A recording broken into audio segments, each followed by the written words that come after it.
বেদাতিরা বলে বেড়ায় সৌদি আরব ইহুদিদের দালাল, সৌদি আরব ইহুদিদের দালাল। এই জন্য সৌদি আরব এখন পর্যন্ত ইসরায়েলের সাথে ইহুদিদের সাথে কোনো কূটনৈতিক সম্পর্ক রাখে না। কথা বোঝা গেছে না? সৌদি আরবের পাসপোর্টে কোনো দিন যাওয়া যাবে না, কোথায়? ইসরায়েলে যাওয়া যাবে না।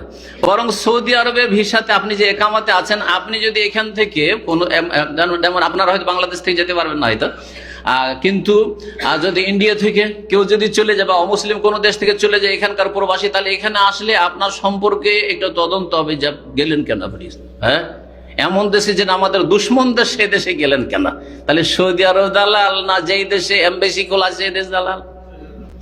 আচ্ছা, এই গুমরাহদের কাছে কখনো শুনেছেন সপ্তাহে কয়েকটা প্রতিদিন ফ্লাইট আছে ইরান, তেহরান আর এই যে ইসরায়েল, তেল আবিব? কোনদিন শুনেছেন যে ইরান এর দালাল, কি বলছে ইসরায়েলের দালাল? এই কথা শুনেছেন? এই খারেজিদের কাছে, চরমপন্থীদের কাছে, এই মওদুদিবাদীদের কাছে শোনেননি? শুনতে পাবেন না। হক কথা শুনতে পাবেন না, বাতিল কথা শুনতে পাবেন। আর সৌদি আরব সব রকমের সম্পর্ক ছিন্ন রেখেছে, তারপরে নাকি সৌদি আরব দালাল।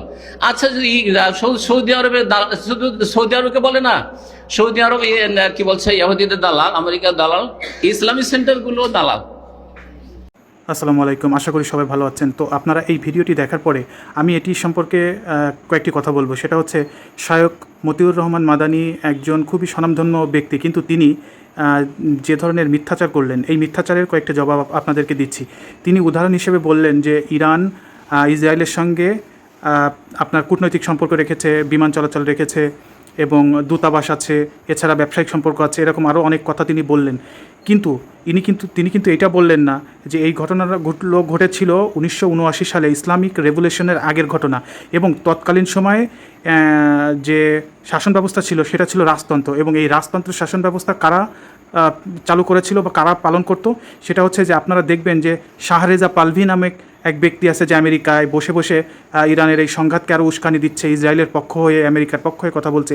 এই শাহরেজা পালভির পিতা হচ্ছে মোহাম্মদ শাহরেজা পালভি, তার পিতার নাম শাহ মোহাম্মদ রেজা পালভি। তারাই ছিল এই ইরানের রাজতন্ত্র, এবং তারা তাদের স্বেচ্ছাচারিতা, ইহুদি এবং পশ্চিমাদের দালালি করে ইরানকে নিচে নামায় ফেলছিল। 1979 সালে ইসলামিক রেভলিউশনের পর আয়াতুল্লাহ খোমিনি যখন ইরানে ক্ষমতায় আসেন, তখন তিনি ক্ষমতায় এসেই সর্বপ্রথম ইসরায়েলের সঙ্গে সকল রকমের কূটনৈতিক সম্পর্ক, ব্যবসা বাণিজ্য, বিমান চলাচল, কৃষি সম্পর্ক সব কিছু তিনি বন্ধ করে দেন। তাদের যে দূতাবাসগুলো ছিল সেই দূতাবাসগুলো বন্ধ করে সেখানে প্যালেস্টাইনের জন্য দূতাবাস করে দেয় ওইখানে। তো প্যালেস্টাইনের জন্য দূতাবাস করে দেয়, সেই দূতাবাসটা কিন্তু আজও এখানে চালু আছে সেখানে। তাহলে মূলত হচ্ছে যে এই ঘটনাটা ঘটছিল 1979 সালের আগে, এবং 1979 সালের পরে আয়াতুল্লাহ খোমেনি ক্ষমতা আসার পর থেকেই তারা কিন্তু সকল রকমের সম্পর্ক ইসরায়েলের সঙ্গে তারা ছিন্ন করেছে। কিন্তু মাওলানা মতিউর রহমান সাহেব তিনি কিন্তু এই বিষয়গুলো ব্যাখ্যা করলেন না, খুলে বললেন না।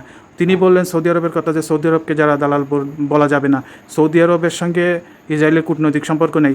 এটা সত্য যে সৌদি আরবের সঙ্গে ইসরায়েলের কূটনৈতিক সম্পর্ক নেই। এই সম্পর্কটা নষ্ট হয়েছে 1948 সালে যখন ইসরায়েল রাষ্ট্র প্রতিষ্ঠা হয়েছে, ওই সময় থেকে নাই। হ্যাঁ, ওই সময় থেকে, তখন তো আর প্রিন্স সালমান ছিল না, ওই সময় থেকে নাই, ঠিক আছে। কিন্তু এখন সেই সম্পর্কটাকে নতুন করে সৌদি আরব যেহেতু অফিসিয়ালি কানেক্ট করতে পারছে না, কিন্তু আনঅফিসিয়ালি তারা ইসরায়েলের সঙ্গে সম্পর্ক রেখেছে, সকল রকমের গোয়েন্দা তথ্য এবং সকল রকমের সাহায্য সহযোগিতা করছে, এবং আমেরিকার সঙ্গেও তারা সম্পর্ক রেখে তারাই মূলত, সৌদি আরবই মূলত এখন ইরানের এই যুদ্ধকে উস্কে দিচ্ছে, এবং বারবার আমেরিকা এবং ইসরায়েলকে বলছে যে ইরানের সঙ্গে সংঘাতকে আরও এগিয়ে নিয়ে যেতে। তাহলে এখন আপনারা কি বলবেন যে মুনাফিক কারা? আসলে মুনাফিক কারা? এই যে শায়েখ মতিউর রহমান মাদানী যে কথাটা বলছেন, এটা সম্পূর্ণ ভুল, এবং তিনি এইখানে কথা কিছু লুকায় রাখছে। উনি কিন্তু ডিটেলস জিনিসটারে ব্যাখ্যা করে নাই, ঠিক আছে। তো ধন্যবাদ।